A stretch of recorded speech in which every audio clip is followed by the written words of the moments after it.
Սելայանակիցներ, տիկնայք և պարոնայք, ինչ խոսք բարեկրթության առաջարկը շատ գայթակղիչ է և մի կողմից շատ բնական, որովհետև վերջը խորհրդարանը նաև ինչ-որ չափով ուղեցույց է, ինչպես խորհրդարանում են մարդիկ խոսում, այնպես էլ հասարակությունն է իրենց հետ այդպես վերաբերվում։ Օրինակ, եթե նայենք հանրային հեռուստաընկերության եթերից հնչող խոսակցության ձևը, ոճը, հենց փորձում են պարզունակ խոսել, բայց շատ հաճախ գրեհիկ, ոչ թե վիրավորական, այլ գրեհիկ հայերենով խոսվում և դա հասարակության վրա տարածվում է։ Չգիտեմ, են պարզ, բադու, լավա, ջոգում ես, դզողա, չէ, օրինակ հանրայինի եթերում կարծեմ 10-15 տարի առաջ նման բաներ չկան։ Եվ հիմա դա տարածվում է հասարակության վրա։ Հիմա բարեկրթության մասին առաջարկությունը, պարոն Ռուբինյան, էլի եմ ասում, շատ գայթակղիչ է, շատ տրամաբանական է, բայց բարեկրթությունը վերջապես միայն գեղեցիկ խոսքերը չեն, որովհետև ամեն փայլուն բան չի, որ ոսկի է։ Բարեկրթությունը ենթադրում է նաև երկխոսության որոշակի կանոնների պահպանում և երկխոսության կանոնները պահանջում են, որ հարցը, որը հնչում է, և հարցի պատասխանը որոշակի աղերս պետք է ունենան իրար հետ։ ԿՊԱ-ական իշխանության ձևավորումից հետո ես ինչքան ասում որևէ կերպ չի ստացվում, հարցը տալիս ես և պատասխան ես սպասում։ Օրինակ, եթե Նիկոլ Փաշինյանին հարցնես, ասես, բարի երեկո,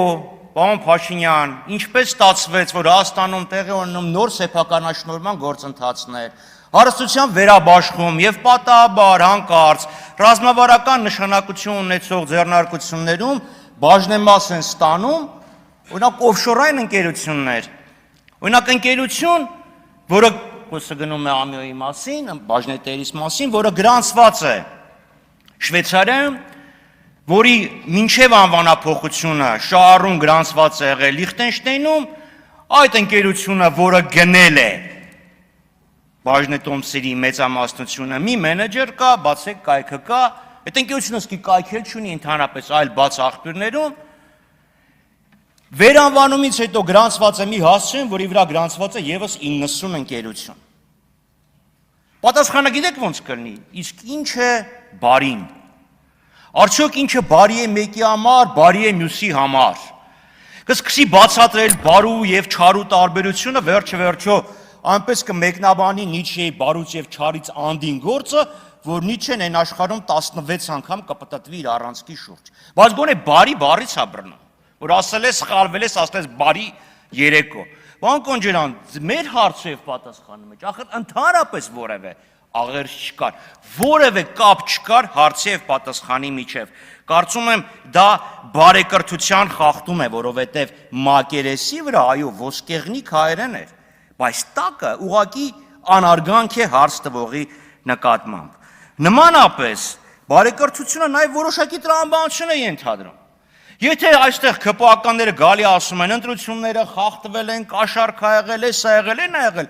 այդ դեպքում ենթադրաբար դուք նույնպես պետք է վիճարկեիք ընտրությունների թափանցիկությունը, ազնվությունը, արդյունքների իրականությունը, այլապես, եթե այդ ամեն ինչի մասին, որ դուք խոսում եք, չլիներ, ստեղ նստած կլինեիք դուք, հավանաբար Արման Բաբաջանյանը և հավանաբար Վազգեն Սարգսյանի եղբայրը։ Բա ինչու չվիճարկեցիք ընտրությունների արդյունքները։ Էս էլ Մյունխաուզենի կնոջ նման դառավ։ Ասում է ինչ անում, քննադատում, հայոյում, վիրավորում, ասում է բա ինչ ա ուզում, ուզում է որ չբաժանեն։ Բայց այդքան վատ ա եղել, դուք էլ մեր հետ միասին գնայինք, վիճարկեինք, նոր ընտրություններ պահանջեինք։ Ինչի եք պաշտպանում ընտրությունների արդյունքները։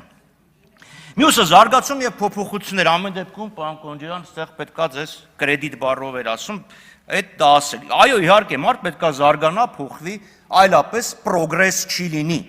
Բացառման բացառումը զարգացման գրավականներից է։ Եվ ես ուրախ եմ, որ զարգացում եմ տեսնում ձեր մոտ, որովհետև մի քաղաքական ուժ, որը ասում էր պետությունը վատագույն տնտեսվարն է, այսինքն ընդգծված աջակողմյան տնտեսական ուղղություն ունեցող քաղաքական ուժ էր, այստեղից հանդես էր գալիս ընդգծված ձախ դիրքերից, չէ՞։ Բա ինչա, վերցրեցինք կառավարումը, տեսեք իրավիճակը ավել լավ է, բա ինչով ասես պետքա նայենք, մեր վերցնելուց հետո հեծն ավել լավ աշխատում, այո։ Հեծն ավելի լավ աշխատում, հայ փոստն ավելի լավ աշխատում, ողջունելի զարգացում է։ Բայց ստեղ Տիկին Ղազարյան, դուք ո՞նց եք գնալու Եվրոպայի համար լիբերալների եւ ժողովրդավարների ալյանսում հիմնավորեք, որ դուք մերժում եք պետությունը վատագույն տնտեսվարն է պարադիգման համայելով այն բացառապես կեղծ եւ անհիմն։ Ո՞նց եք անելու, ես թե գնալու եք այնտեղ ասեք, վայ, Արշակ երկրորդի հակառակ տարբերակն է, հենց հասա Ստրասբուրգի կամ Բրյուսելի հող հասկացա, որ սխալվել են ստեղ։ Եվ բայց ուրիշ բան ասեմ, հանկարծ սոցիալիստերի մոտ չգնաք, որովհետև ձեր մոտեցումը, դու կոմունիստականը չի, շարիկվություն է, վերցնել եւ կիսել։ Չէ, մենք կվերցնենք եւ ժողովրդին կկիսենք։ Այսինքն այդ զարգացումն էլ չէ որոշակի սկզբունքների եւ որոշակի տրամաբանության պետք է հետևի։ Ինչևէ, անդրադառնանք պարոն Ալեքսանյանին։ Պարոն Ալեքսանյան, պետք է ասեմ, որ սա ձեր երևի անկեղծ դրսև ելույթներից մեկն էր, եւ սա եւ նախորդ խոսքը, երբ մենք հարց տվեցինք, լավ, մարդու իրավունքների մասին եք խոսում, մարդու իրավունքների հարգանքի մասին եք խոսում, պատիժը, թե ուրեմն դատա, իրանք ուրեմն երեխություն ուժի մեջ մտած դատական ակտի կատարում ազատազրկման տեսքով, եւ թե հատկապես խափանման միջոց կալանքը պատիժ է եւ հարց տվեցինք Տիկին Արեգնազ Մանուկյանը եւ իր երեխան իրար հետ շփվելու իրավունքից զրկված են։ Երեխան 14 տարեկան է, այսինքն երկու չափահաս մարդկանցից զրկեք դեռ կարող ասեք, որ աչքով, ունքով, սենց մի կերպ գաղտնի տեղեկություններ կփոխանցեն, բայց այդտեղ 14 տարեկան երեխու մասին է խոսքը։ Այդ հարցին չանդրադարձակ, անցակ Արեգնազ Մանուկյանը խախտեցիք անմեղության կանխավարկածը, ինչուն ասես կախեցիք վրան։ Հասկացա, մեղադրանքը կա, բայց դա չի նշանակում ինքը, որտեվ պարոն Կարապետ Ռուբինյանի վրա էլ մեղադրանք կար, բայց դա հանվեց։ Այսինքն դուք չանդրադարձաք նրան, որ խափանման միջոցը օգտագործվում է որպես տանջանք։ Չանդրադարձաք, որ դուք այդ երեխուն տանջում եք։ Լավ, խափանման միջոցը ո՞նց կարելի է որպես տանջանք օգտագործել։ Ինչ եք այդ երեխուն տանջում, որ ինքը գա իր մորը տեսնի, դրանից արդարադատությունը կտուժի։ Երեխայի հասկանում եք, ինքը չի կարա մայրը սենց աչքով ինչ որ մի բան ասի, ինքն էլ գնա փաստաբանն ասի, չէ, այսպես փոխի ես քո ցուցմունքը, որ չասեն, թե դու շպիոն ես։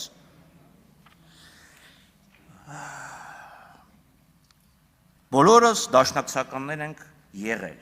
Ցավոք սրտի ոչ։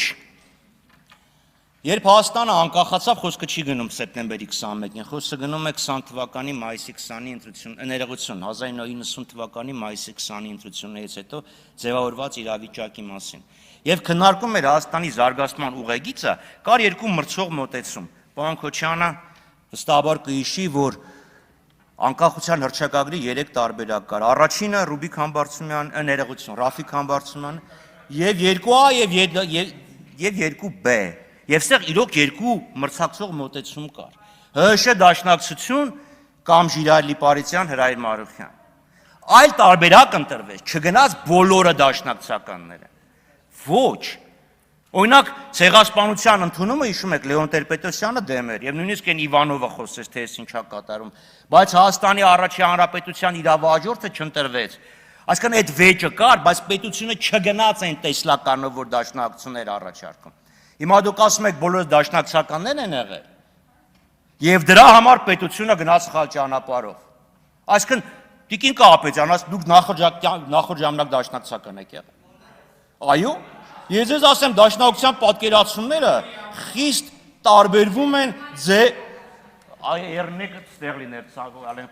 Ալեն Սիմոնյանը, եւս 10 րոպե առաջ կավելացներ։ Ոչ, դուք չափազանց սխալվում եք։ Թե տնտեսական պատկերացումները Հարգերի Ալդեի անդամ, թե ազգային պետության պատկերացումները, թե Արցախի հարցի կարգավորումը, թե ցեղասպանության հարցի արծածումը, այդ ամեն ինչը որևէ աղերս չի ունեցել։ Դուք լինելով ձեր էությանը հավատարիմ, այստեղ չեք փոխվում, չնայած պետք է որ փոխվեիք։